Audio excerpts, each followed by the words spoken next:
शहजादा, आप इस राय से इत्तेफाक करेंगे कि नून लीग को नुकसान हुआ है, क्योंकि दूसरी तरफ अगर जल्द इलेक्शंस नहीं हो रहे तो खान के लिए भी तो बड़ा कुछ एट स्टेक है।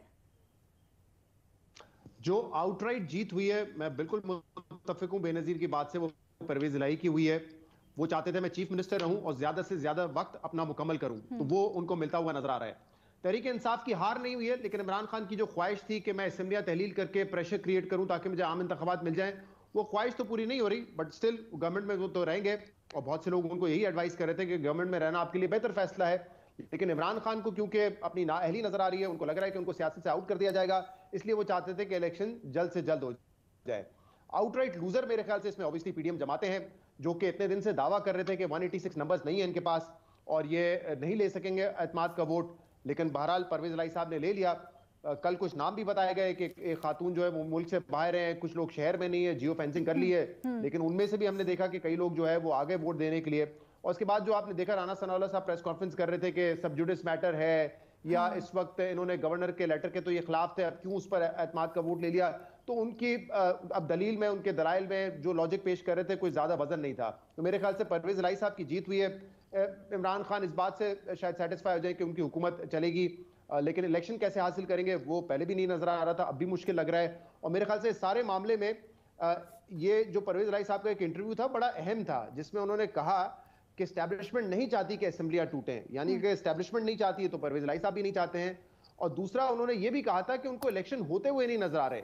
तो अगर इमरान साहब को उन्होंने ये कन्विंस कर दिया है कि अगर हम असेंबलियां तोड़ भी दें तो हमें इंतखाबात नहीं मिलेंगे, तो ऑब्वियसली इमरान खान के लिए फिर बेटर ऑप्शन यही था कि फिर आप जो है ठीक है अपनी मुद्दत पूरी करें।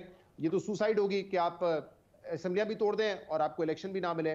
तो मुझे लगता है कि इसमें पीडीएम का जो है वो ज्यादा भारी नुकसान हुआ है, जो कि सोच रहे थे कि हम अपनी पंजाब में हुकूमत बना सकते हैं। लेकिन ये जो बेनजीर ने बात की बड़ी इंपॉर्टेंट है।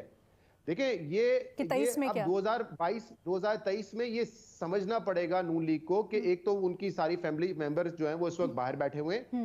दूसरा, ये नहीं हो सकता आज के दौर में कि आप अहम ओहदे, चाहे वो पार्टी के हों, चाहे वो हुकूमत के हों, चाहे ऑपोजिशन के हों, वो शरीफ फैमिली में ही बांटें।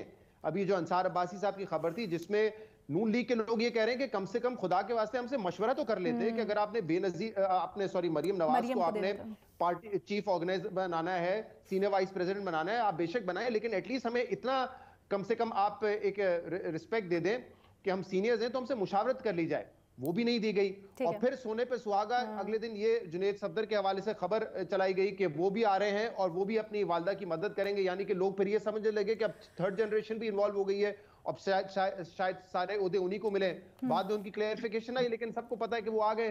तो ये समझना पड़ेगा कि आप एक पॉलिटिकल पार्टी को आज के दौर में फैमिली एंटरप्राइज की तरह नहीं चला सकते, कारोबार की तरह नहीं चला सकते।